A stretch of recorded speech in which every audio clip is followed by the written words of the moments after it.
This मी यश। तो आज हम बात करने वाले हैं एंशियंट हिस्ट्री के एक नए टॉपिक की जिसका नाम है जैनिज़्म।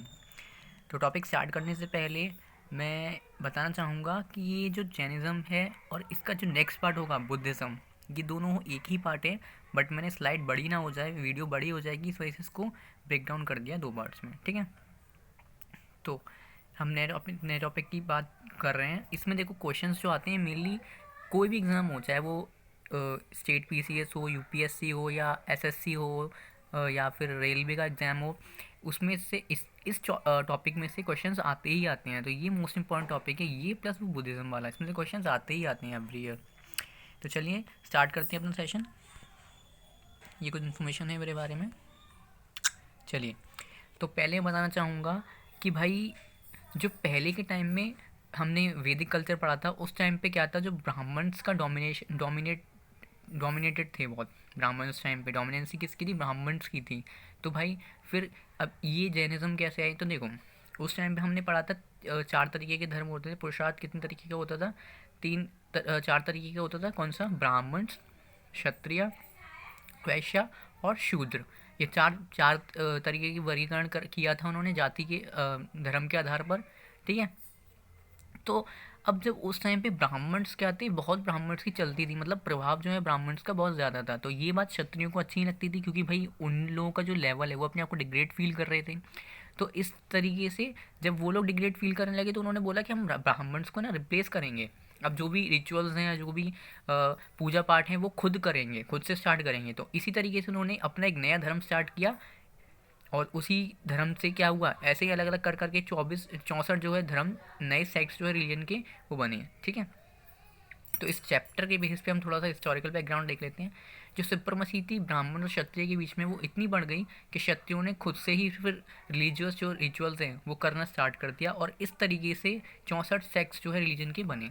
ठीक है, अब भाई कारण क्या था? क्या कारण था कि जो आंदोलन हो रहे थे धर्म को लेकर, इतने बड़े बड़े जो है मूवमेंट्स चल रहे थे। ठीक है, तो पहला है वेद फिलोसफी जो थी उनकी प्योरिटी लॉस्ट हो चुकी थी।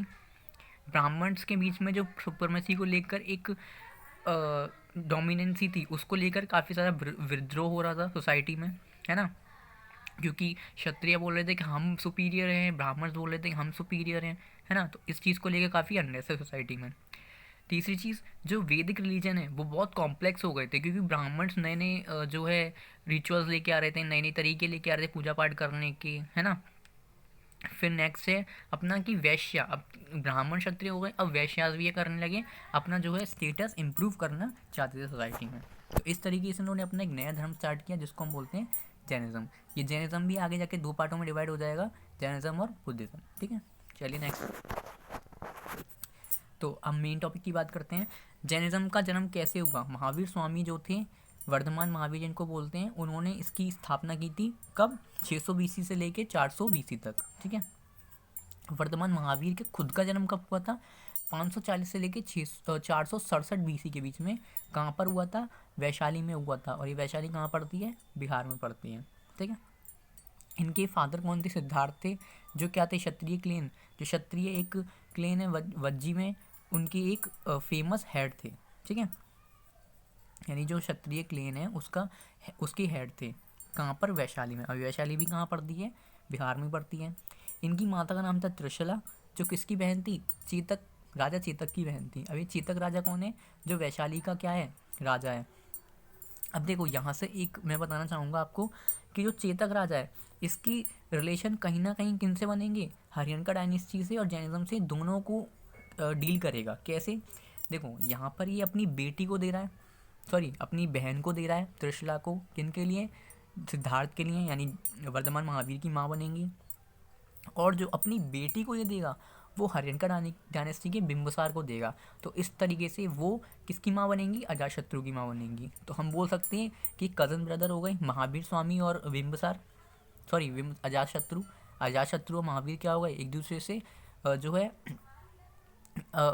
इनका रिलेशन हो गया, है ना। एक दूसरे के रिलेटिव हो गए। तो आगे चलते हैं। महावीर स्वामी की शादी किससे हुई? अब भाई देखो, ये इन्होंने अपनी दोबारा से मैं आपको बताता हूँ। देखो क्या हुआ, जो चेतक राजा है वैशाली का किंग था, इन्होंने अपनी बहन की शादी तो किनसे की, वर्धमान महावीर के पिता सिद्धार्थ से, और अपनी बेटी की शादी बिंबिसार से की, हरियाणा का डायनेस्टी की। इसको हम आगे पढ़ेंगे। बिंबिसार से की हरियाणा का डायनेस्टी के। अब देखो होता क्या, इन दोनों में एक तरीके से रिलेशन बन गया। कैसे? क्योंकि बिंबिसार की वाइफ, ठीक है, बिंबिसार की वाइफ यानी कौन, चिरन्ना, चिरन्ना का जो बेटा होगा अजातशत्रु, अजातशत्रु और वर्धमान महावीर कहीं ना कहीं क्या हो गए, मामा भांजे हो गए। ठीक है, तो इस तरीके से इनमें एक रिलेशन था। अब भाई महावीर स्वामी की शादी किनसे होती है, यशोदा नामक एक महिला से होती है, जिनसे उनको एक बेटी होती है जिनका नाम होता है अनुंजय प्रियदर्शनी। ठीक है, आगे चलते हैं। प्रियदर्शनी की शादी किससे होती है, जमाली से होती है। ये वही जमाली है जो आगे जाके लॉर्ड महावीर का यानी वर्तमान महावीर का क्या बनेगा, शिष्य बनेगा। जमाली और पद्मावती, ये दोनों पहले शिष्य बनेंगे किनके, महावीर स्वामी के, जब ये क्या ले लेंगे, कैवल्य प्राप्त कर लेंगे। ठीक है, चलते हैं आगे। 30 साल की उम्र में इनकी पिता की डेथ के बाद इन्होंने अपनी फैमिली को त्याग दिया, और क्या हुआ, अपने भाई से परमिशन मांगी नंदीवर्धक से कि मेरे को बाहर जाना है और मैं ना सत्य की खोज में निकलना चाहता हूँ। उन्हें उनके भाई ने उनको परमिशन दे दी, और इस तरीके से वो बाद में जाके संत बन गए। असैटिक मतलब होता है संत या साधु। उसके बाद क्या हुआ, उन्होंने जब वो जा रहे थे तो उन्होंने अपने एक फ्रेंड को बोला कि भाई अपन दोनों साथ चलते हैं, तो उनको भी उन्होंने अपने फ्रेंड के साथ गए, उनको भी शामिल कर लिया। किनको, मक्काली गौशाला को। तो मक्काली गौशाला और वर्धमान महावीर दोनों ही अपने घर से निकल लिए। ठीक है, लेकिन आगे जाके क्या होता है, मक्काली गौशाला और वर्धमान महावीर के बीच में कुछ कॉन्फ्लिक्ट्स हो जाते हैं आइडियोलॉजी को लेकर, जिनकी वजह से इनको क्या होना पड़ता है, अलग होना पड़ता है। यानी मक्काली गौशाला अपनी अलग धर्म की स्थापना करते हैं, और वर्धमान महावीर जो अपनी अलग धर्म की स्थापना करते हैं। मक्काली गौशाला क्या होते हैं, जब मैंने बताया ना धर्म की स्थापना करते हैं, किस धर्म की स्थापना करते हैं, अजीविक सेक्ट जिसको हम बोलते हैं ना, उसकी स्थापना करते हैं। इसके बारे में आगे पढ़ेंगे डिटेल में। चलिए, ठीक है। बाद में महावीर क्या करते हैं, जैसे ही संत बन जाते हैं, तो संत बनने के बाद ये क्या करते हैं, जैन संघ की स्थापना करते हैं। किसकी स्थापना करते हैं, जैन संघ की। इसको हम इंग्लिश में जैन कॉम्यून भी बोलते हैं। कहाँ पर, बिहार में। 42 साल की उम्र में, कितने साल, 12 साल के बाद, देख लो 30 साल में उन्होंने अपना घर छोड़ा था, और 12 साल बाद यानी 42 साल की उम्र में एक ट्री के नीचे बैठते हैं वो, जहाँ से एक नदी बह रही होती है, इसका नाम है रिजुपालिका। ठीक है, वहाँ बैठते हैं ये, और वहाँ से क्या होता है, उस पेड़ के नीचे बैठकर ये तप करते हैं। ठीक, तप करते हैं भाई, तप करते हैं, और कुछ दिन के बाद ही इनको क्या होता है, कैवल्य प्राप्त होता है। कैवल्य मतलब होता है एक तरीके से एक शक्ति। ठीक है, अब यहाँ पर एक क्वेश्चन अराइज होता है कि भाई महावीर स्वामी और बुद्धिज़्म दोनों में एक क्वेश्चन आता है, जो हम लोग ऑब्जेक्टिव्स करते हैं, तो वहाँ पर एक क्वेश्चन पूछता है कि महावीर स्वामी ने क्या प्राप्त किया था, कैवल्य प्राप्त किया था या निर्वाण प्राप्त किया था। तो हमेशा हमेशा याद रखना, कैवल्य प्राप्त किया था इन्होंने। निर्वाण किसने प्राप्त किया था, बुद्ध भगवान ने। ठीक है, और इन्होंने कि कैवल्य भी कब प्राप्त किया था, वैशाख पूर्णिमा पे प्राप्त किया था। अब जमाली और पद्मावती क्या होते हैं, इनके प्रिंसिपल बनते हैं, मैंने बताया था अभी। कैवल्य को लेकर जब ये कैवल्य प्राप्त कर लेते हैं, तो कैवल्य प्राप्त कर लेते हैं, उसके बाद ही अपनी दुख और जो अपने सुख हैं उन पर एक काबू पा लेते हैं। ठीक है, कैवल्य मतलब सुप्रीम नॉलेज उनको प्राप्त हो गया, उनको पता है कि दुख और सुख सब मतलब एक ही हैं, कैसे उनको चलते हैं, वो तो लाइफ का पार्ट है। तो इस तरीके से कैवल्य प्राप्त करते हैं, उनको डील कर लेते हैं।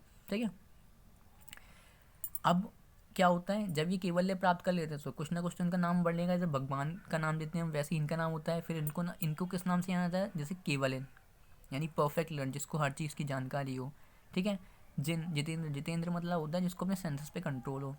निर्ग्रंथ मतलब होता है जिसका कोई मतलब बॉन्ड ना हो, है ना। बॉन्ड मतलब किसी भी संसारिक मोहमाया से उसको मोह ना हो। अरिहंत मतलब भगवान का एक ब्लेस्ड बच्चा। ठीक है, अब आगे चलते हैं। फिर क्या होता है, महावीर क्या करते हैं, अपना पहला, जैसे ये कैवल्य हासिल कर लेते हैं, ये अपना पहला उपदेश कहाँ देते हैं, राजगृह में देते हैं। ये भी क्वेश्चन आता है यहाँ से कि पहला उपदेश उन्होंने कहाँ दिया था, तो राजगृह में देते हैं, पटना में जो है। और किस लैंग्वेज में दिया था, प्राकृत लैंग्वेज में अपना उपदेश देते हैं। ठीक, फिर ये करते हैं ऐसे अपने धर्म को आगे बढ़ाते रहते हैं 30 साल तक अपने धर्म को प्रोपगेट करते हैं। और इसी के साथ इनका ये मिशन है जो धर्म को आगे बढ़ाने का, ये इनको कोसला, मगध, मिथिला और चंपा तक भी लेके जाते हैं। यानी ईस्ट वाला साइड ही कंप्लीट कर लेते हैं ऑलमोस्ट धर्म प्रचार में अपने। कुछ समय बाद जब ये 30 साल हो जाते हैं तो 72 साल की उम्र में इनका देहांत हो जाता है। कहाँ पर? बिहार शरीफ में, बिहार में 468 BC में। ठीक है। अब देखो हिस्टोरियंस के अकॉर्डिंग ऐसा कोई प्रूफ नहीं है, हमारे पास डिटेल नहीं है कि 1 से लेकर 24 तक पूरे जो जो आपके जैन धर्म के जो भी भगवान थे, है ना, जैनिज़्म का जो भी तीर्थंकर थे 1 से लेके 24 तक, हमें उनकी कोई भी डिटेल नहीं है पूरी, बट हमें ये पता चला है हिस्टोरियंस को कि पहले जो तीर्थंकर थे जैन के वो कौन थे? ऋषभदेव। और 23वें कौन थे? पार्श्वनाथ। और 24वें थे हमारे महावीर स्वामी, इन्होंने जैन धर्म की स्थापना की थी। ठीक है, आगे चलते हैं। अब आती है डॉक्ट्राइन ऑफ जैनिज्म की, यानी डॉक्ट्राइन तरीके से प्रिंसिपल। जैन जो धर्म मानते जैन अनुयायियों के लिए कोई सिद्धांत भी तो होना चाहिए, तो ये वही सिद्धांत हैं जैनिज्म के 3 रत्न, 3 जेम्स ऑफ जैनिज्म। ये क्या होता है? देखो, सम्यक श्रद्धा, यानी एक विश्वास, किसी व्यक्ति को अपने ऊपर अटूट विश्वास होना चाहिए, या जिस पर वो विश्वास कर रहा है वो कैसा होना चाहिए? अटूट होना चाहिए। व्यक्ति को राइट नॉलेज होनी चाहिए, किसी भी काम को वो कर रहा है तो उसके पास राइट नॉलेज होनी चाहिए। सम्यक कर्म, यानी वो व्यक्ति अच्छा काम करता हो। अगर कोई व्यक्ति अपने आप पे विश्वास रखता है, अच्छा कर्म करता है, अच्छी उसको नॉलेज है, तो वो क्या बन सकता है? जैनिज्म के त्रिरत्न में आ सकता है। फिर बात करते हैं पंच महाव्रत या अनुव्रत। ठीक है, अब ये क्या होते हैं? यानी 5 वोज, जैनिज्म के 5 अनुव्रत थे। अब ये कौन से थे? जैन लोग बोलते हैं कि अहिंसा मत करो, सत्य बोलो, असत्य और सत्य में कंफ्यूज मत होना। सत्य मतलब सच्चाई वाला होता है, और असत्य मतलब होता है कि चोरी ना करना। ठीक है, अप्रिय मतलब होता है ज़रूरत से ज़्यादा मत कमाओ, यानी किसी दूसरे का हक मत मारो, नॉन पोसेशन। ब्रह्मचार्य का मतलब तो बताइए। नेक्स्ट चलते हैं।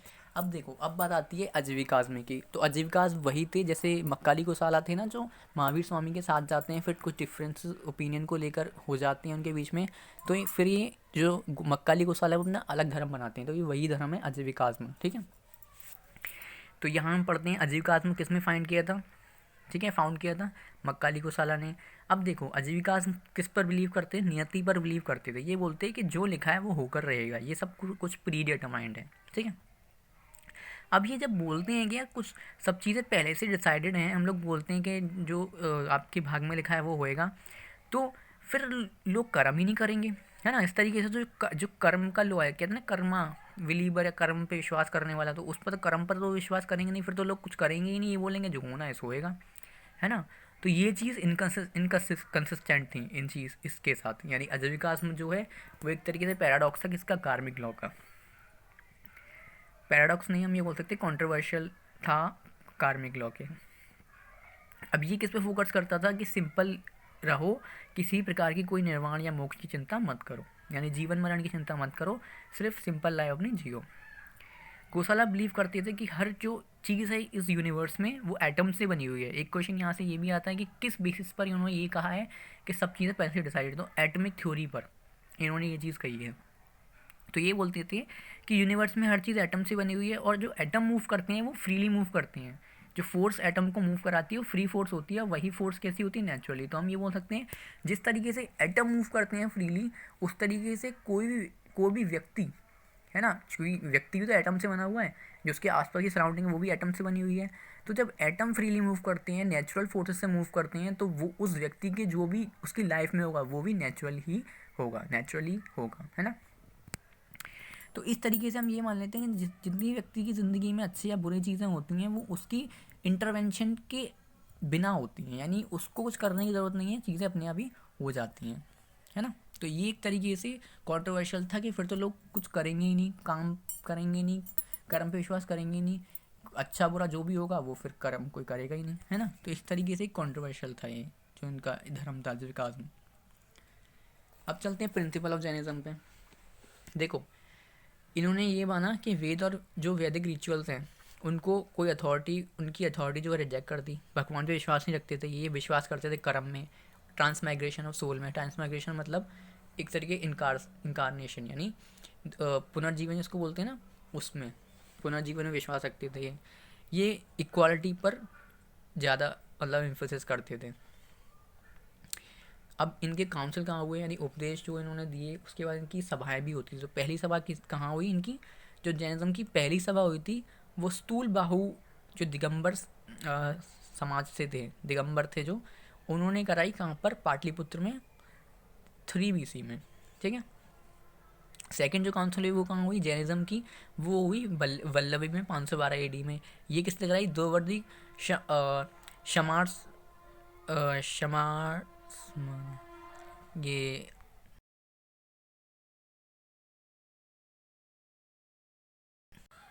ये क्या द्वारधी क्षमाचरण ने कराई थी। ठीक है, ये वही द्वारधी क्षमाचरण ने ये वाली जो कराई थी ना काउंसिल, ये वही काउंसिल है जहाँ पर 12 जो अंग थे जैन लिटरेचर के, वो यहाँ पर उनको कंपाइल किया गया था। ठीक है, नेक्स्ट चलते हैं पार्श्वनाथ पे। अब ये कौन थे, हमने बताया ना अभी कि 24 थे पूरे, तो फर्स्ट तो ऋषभदेव हो गई, 24 भी अपने पार्श्वनाथ हो गए, और 23rd कौन से होंगे, अब ये पार्श्वनाथ होंगे। ठीक है, तो पार्श्वनाथ का जन्म कहाँ हुआ था, काशी में हुआ था। काशी कहाँ पड़ती है, बनारस में पड़ती है। इनकी माता का नाम था वमा और फादर का नाम था अश्वसेन, जो कि क्या थे, काशी के राजा थे। पार्श्वनाथ ने अपना घर छोड़ दिया, उन्होंने भी अपना घर छोड़ा 30 साल की उम्र में, इन्होंने भी अपने 30 साल की उम्र में घर छोड़ दिया था। और क्या करने लगे, तप करने लगे बिहार में। उनको कितने साल बाद मिली थी, 12 साल बाद मिली थी, याद रखना, ये टाइम पीरियड भी ध्यान रखना है अपन को। तो उनको 12 साल बाद मिली थी, इनको 83 दिन उन्होंने तप किया, और 84 दिन पर इनको क्या हुआ, निर्वाण अटेन हुआ, निर्वाण या केवल्य, है ना। फिर क्या हुआ, इनको निर्वाण प्राप्त हो गया। तो प्रभावती क्या थी, इनकी वाइफ थी, और इनकी शादी हुई किससे, पार्श्वनाथ की किससे हुई, प्रभावती से। उनको एक बेटा हुआ प्रसन्न, जिसका नाम था। महावीर स्वामी के जो पेरेंट्स थे वो भी इनके क्या थे, शिष्य थे पार्श्वनाथ के। इसलिए महावीर स्वामी को क्या कहा जाता है, दूसरा नाम निर्ग्रंथ कहा जाता है। निर्ग्रंथ उनको इसलिए कहा जाता है क्योंकि उनका कोई बॉन्ड नहीं था, यानी सांसारिक मोहमाया त्याग चुके थे वो। तो जब उनके माँ बाप भी इनके डिसिपल थे, शिष्य थे, तो एक तरीके से उनको कोई भी जैसे हम बोल सकते हैं सांसारिक मोहमाया नहीं होगी, है ना। नेक्स्ट चलते हैं टीचिंग ऑफ पार्श्वनाथ पे। अहिंसा, ये बोलते हैं अहिंसा मत करो, नहीं लड़ाई दंगे मत करो, सत्य बोलो, अस्त्य, अस्त्य मतलब हमने बताया था नन आपके चीज़ें जो है किसी भी चीज़ को चुराओ मत, है ना। अप्रिय क्या मतलब, ज़रूरत से ज़्यादा मत कमाओ, दूसरों का हक मत मारो। ठीक, यहाँ पर एक चीज़ नहीं है जो टीचिंग में नहीं बोली गई है, वो है ब्रह्मचर्य। ये बोलते हैं लाइफ जियो, शादी वादी करो, ये बोलते थे पार्श्वनाथ। बट जैन्स में ऐसा नहीं था, जैन्स बोलते थे जो है ब्रह्मचर्य बन के रहना है, ऐसा। देन बात करते हैं नॉलेज ऑफ पार्श्वनाथ की। ये बोल इनकी नॉलेज जो है पार्श्वनाथ की क्या बोलते हैं, मति जनन, यानी आप जो है नॉलेज पार्श्वनाथ की कैसे हासिल करते हैं, मति जनन। अगर जिस व्यक्ति के पास सेंसेस हैं, परसेप्शन थ्रू सेंसेस, यानी अपने सेंस इंद्रियों के द्वारा किसी चीज़ का अनुमान लगाना। श्रुतु जनन, यानी स्क्रिप्चर्स के द्वारा किसी भी चीज़ की जानकारी रखना या जानकारी हासिल करना। अभिजनन, क्लेवरेंट परसेप्शन, क्लेवरेंट परसेप्शन मतलब क्लेवरेंट परसेप्शन मतलब क्या, कि एक तरीके से हम ये बोल सकते हैं दिव्य दृष्टि वाला, है ना। दिव्य दृष्टि एक इनकी नॉलेज वाला, जैसे हम बोलते हैं नॉलेज ऑफ पार्श्वनाथ की जो है नॉलेज किस में थी, एक तो मति जनन थे, यानी अपने सेंसेस से किसी भी चीज़ को परसेप्ट कर लेते थे। स्क्रिप्चर से नॉलेज हासिल करते, दिव्य दृष्टि वाले थे। टेलीपैथिक नॉलेज थी, है ना, ये इसको हम बोलते हैं मनहम प्रया जनन, टेलीपैथिक नॉलेज थी, है ना। और क्या था, केवल जनन मतलब टेम्पोरल नॉलेज थी, हम बोल सकते हैं ओमनी साइंस, है ना। तो ये कुछ इनकी नॉलेजेस थी पार्श्वनाथ की। कौन कौन सी, मति जनना, श्रुति जनना, अभिजनना, मनः प्रया और केवल जनना। ठीक, तो यहाँ पर अपना ये टॉपिक पूरा खत्म होता है जैनिज्म वाला। ठीक है, जैनिज्म। अब हम जो नेक्स्ट स्लाइड बनाएंगे इसमें वो बनाएंगे बुद्धिज़्म की। ठीक, सो गाइज़, अगर आपको ये वीडियो अच्छी लगी है तो प्लीज़ कमेंट सेक्शन में बताइए। और नेक्स्ट अगर आपको सेम ऐसे ही वीडियोस और जाननी है चीज़ें, और एंशिएंट हिस्ट्री का सिलेबस आपको कंप्लीट करना है, तो प्लीज़ कमेंट्स में बताइए चैप्टर आपको कैसा लगा। और इस वीडियो को लाइक कीजिए, चैनल को सब्सक्राइब कीजिए और अपने फ्रेंड्स के साथ शेयर कीजिए। Thank you.